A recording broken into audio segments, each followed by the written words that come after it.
Welcome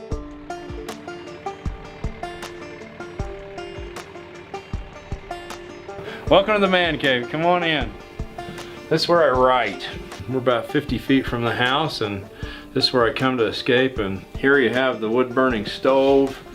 It's summer now, but it gets cold here in northern Utah, so we'll build a big fire and come back after it's warm in about a half an hour to an hour and write.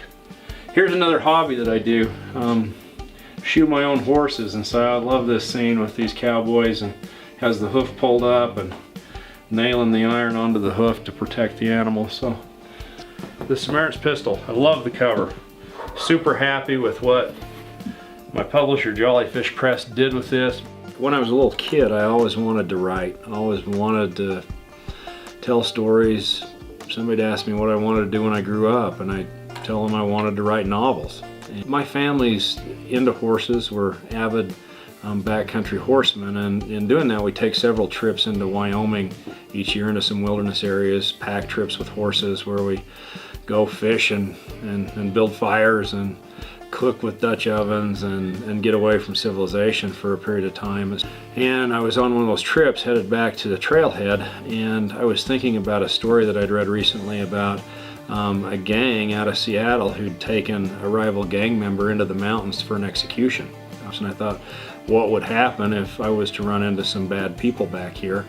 And so there was that day's idea for a novel. I kind of liked it, it percolated, I thought about it, and eventually kind of sat down to write that. The funnest part was writing the initial story. When I sat down, my instincts were good. I realized I really had this creative gear. I've heard the metaphor used that if you're a discovery writer, it's like watching the carpet roll out in front of you.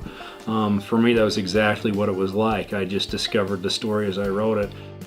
My wife and my kids have listened to me go on and talk about it, read chapters in clumsy sentences and make suggestions. And I've joked that nobody cuts through dad's crap quicker than teenage daughters.